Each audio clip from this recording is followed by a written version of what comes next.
Hello दोस्तों, hi guys. मैं उर्मिला गोस्वामी अपने पारंपरिक लोकगीत में आप लोगों का स्वागत करती हूँ।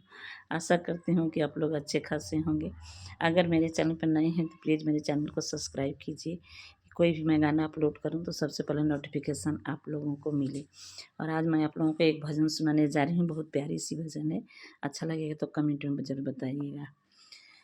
ले बराम का नाम सबेरे उठी, ले बराम का नाम सबेरे उठी, ले बराम का नाम सबेरे उठी।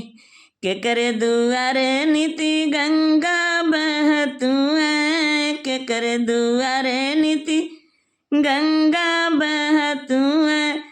के ही करे स्नान सबेरे उठी, के ही करे स्नान सबेरे उठी।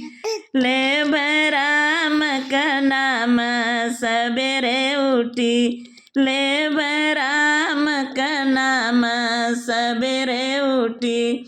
राम दुआरे नीति गंगा बहतु है, राम दुआरे नीति गंगा बहतु है।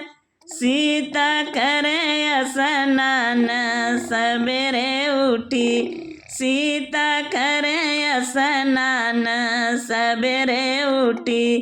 ले बराम का नाम सबेरे उठी, ले बराम का नाम सबेरे उठी। के करे दुआरे नीति तुलसी का पेड़वा, के करे दुआरे नीति तुलसी का पेड़वा।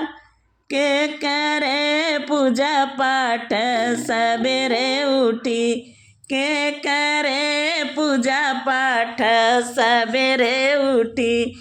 ले बराम का नाम सबेरे उठी, ले बराम का नाम सबेरे उठी।